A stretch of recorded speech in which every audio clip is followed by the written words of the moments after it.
একটা গল্প শুনবে শিপু? তোমার গল্প মানেই আজাইরা কথাবার্তা শুধু।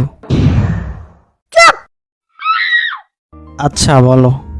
আচ্ছা ঠিক আছে, খুব ইন্টারেস্টিং। আরে ইনা টেস্টিং না, ইন্টারেস্টিং হবে। চুপ, একদম চুপ। চাঁদের গল্প শোনো। আচ্ছা ঠিক আছে, শুরু করো। চাঁদের ভিতরে একটা বুড়ি বাস করতো। না না, চাঁদের বুড়ির গল্প শুনবো না, এটা আগে অনেকবার শুনেছি। এটা আপডেট ভার্সন। আচ্ছা বলো। চাঁদের ওই বুড়ি একটা ছাগলের খামার ছিল। কিন্তু আমি তো জানতাম শুধু সুতা কাটে, ছাগলেরও যে খামার করে এটা জানতাম না। তো মূর্খ মানুষ, তুমি কি বুঝবা? আগেই তো বললাম এটা আপডেট ভার্সন। আচ্ছা তারপর? ওই ছাগলের খামারে একটা রাম ছাগল বাস করতো।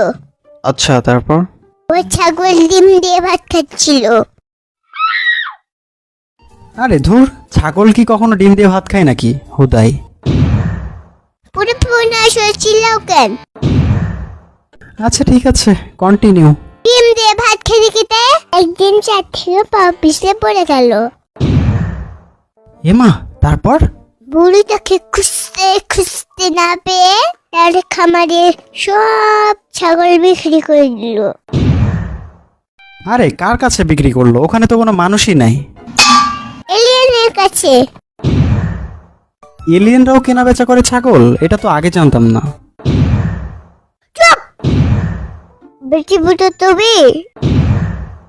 আচ্ছা, যে ছাগল পা পিছলে পড়ে গেল ওইটার কি হলো? ওইটা কি মারা গেল? আরে না, সেই ছাগল তো আমার সামনে বাসা।